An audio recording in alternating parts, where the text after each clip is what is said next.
we should really put aside the word corridors. I think the key word is networks, or maybe a network of corridors.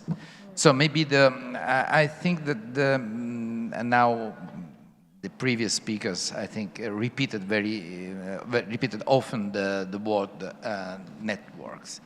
So this is especially important, appeared important in the last 2 years, but from the very beginning, it was very clear that it was completely stupid to think IMEC as an alternative to Suez. If you speak with any person in the business, they will tell you that Suez is by far, much more important than any possible transshipment. So what we need is to have redundancy, differentiation, and we need this in a world where you cannot disinvent globalization, but we will have a different kind of globalization. Earlier, there was a discussion about G2, G1. I think we are going toward a G0 world, an apolar world. I mean, it was very pertinent, the word entanglement in a previous discussion. So really, we are going toward the quantistic dimension, not binary. It means that we have to build networks much more, let's say, sophisticated and complicated, not only for goods, but for energy, for digital. The digital dimension is going to be crucial. This is the energy, the fuel of the 21st century. And here comes the question, we need to differentiate, we need to have more and more routes, also because, I mean, we expect to redouble the trade between India and Europe. But absolutely, it's not only India and Europe and Middle East. I love to think IMEC as the acronym of Indo-Mediterranean Economic Connectivity. And Egypt is really the quintessential Indo-Mediterranean country, because it's 100% Mediterranean, and the Red Sea is part of the Indo-Pacific. The Indo-Pacific is really the engine of the economy in the 21st century. The Mediterranean is very, very small, is 0.8% of the sea waters in the planet, 0.8%. But it has 20% of maritime trade. And this is why Suez is so important. And this is why the Mediterranean is so important, because it's the small ring between the two largest basins of the world, the Indo-Pacific and the Atlantic. And we are in the middle. And so we need to leverage this position, Egypt, our countries in the Mediterranean, the countries of the Indian Ocean. And we have to look forward, the Atlantic and the Pacific Ocean. So that's why Indonesia is so important, and the ASEAN countries. We have to continue on the other sides. And, of course, 3 continents: Africa, Europe, and Asia. And I much prefer to speak about Western Asia instead of Middle East, which is a colonialist concept, where Italy probably is Near East. I mean, it was made in another capital of Europe. So I think that it's really important to think about this connection, and we are starting to work in this, with this approach. For instance, the Global Gateway initiative is the umbrella both for IMEC and for the Mattei Plan, where Italy is putting the focus on Africa. And Africa should be considered really the continent of future, the continent of hope, instead of having this usual, let's say, attitude of charity toward Africa. Africa is the great opportunity. So let's work together. And speaking about digital, you know that digital is one of the pillars of IMEC. So it means having connectivity between India and Europe. And the connection is almost finished.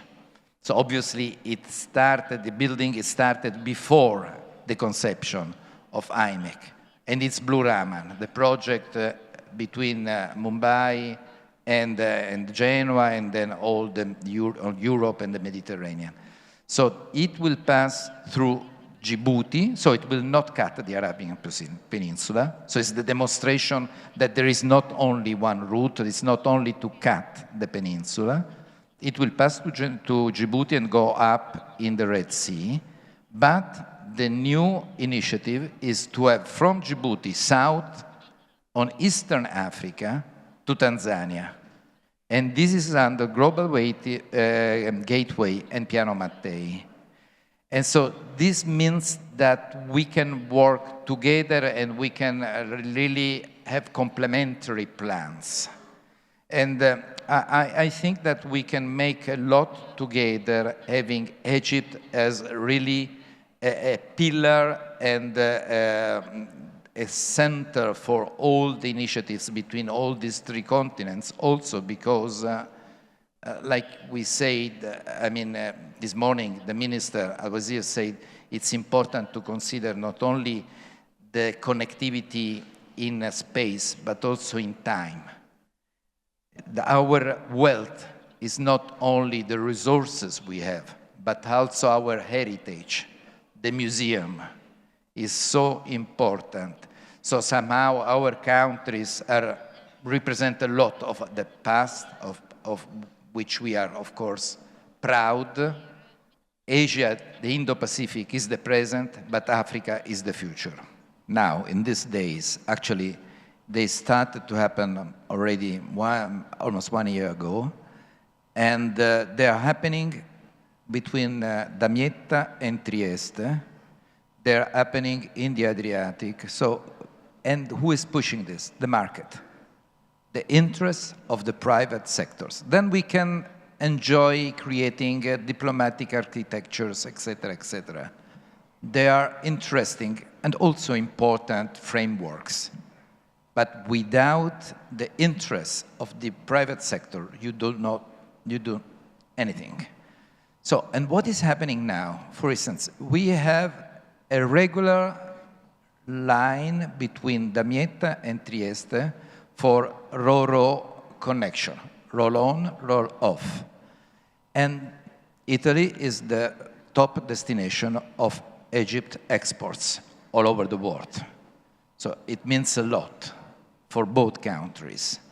And it's not only important for Italy, because when you are in Trieste, like Romana was saying, it means that you are in the closest harbor to the Baltic Sea, in the closest harbor to the Central Eastern Europe. So we have to look also in this continental situation of Europe, with Central Eastern Europe, which is growing more than our Western countries, and Ukraine to rebuild. So the connection with the Black Sea. The Three Seas initiative, which was mentioned now by Romana, the Central European initiative, but this is not all, of course. I mean, it's really important, like you said, to start to include the bilateral aspects in this framework, but also now to consider the framework, I mean, the method. And here, I think, first of all, we should not care too much about the color of the cat. The important is the result. So we can have BRI, we can have IMEC, we can have several initiatives. The character of IMEC is to be something agreed among a small group of countries, which can be more, and we are certainly inclusive, but somehow what is important is a group of equal countries. There is not a leader, it's not the initiative of country X or organization Y. And I think this is important, and this couples with the Mattei plan, because you were mentioning the rebuilding of Europe after World War II, our industry, etc., starting with home, with the industry at home, but not only home. Let's think about energy. In the 50s, Mattei had an assignment to close Egypt and ENI. The government wanted to finish ENI. He rebelled. This is the power of rebellion, of not obeying to the orders. He said, no, there is a great future for energy.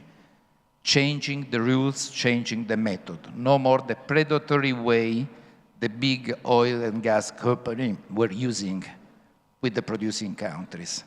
And they did it in Africa, in Algeria, in Iran, in several countries.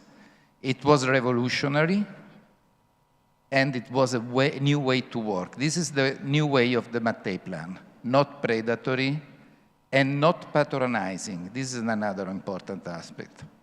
Avoid the paternalistic, the predicatory approach with other countries. Then we can work in a different manner. And this is the way we can have and nurture our common interests, because of course we do not do charity. We work for our own interest. And there are a lot of common interests. It's the win-win solution which was mentioned earlier. I think we can do a lot. But we also have a common enemy, which has not been mentioned: climate change. Climate change is an enemy for our interest in the Indian Ocean and in the Mediterranean. For the Pacific is a little bit different, because the opening of new routes going northeast means a great threat for the Mediterranean and for the Indian Ocean. It means that from the factory of the world in the Far East, goods can go north. Of course, it will take time, and it means a route completely controlled by two countries, essentially. But it means that the interested terminal can be China, maybe Japan, Korea, Russia, and Northern Europe. No more Europe, no more Mediterranean, no more Indian Ocean. So we have to speed up. We have important advantages. We have very good assets and cards, but we have to work on this.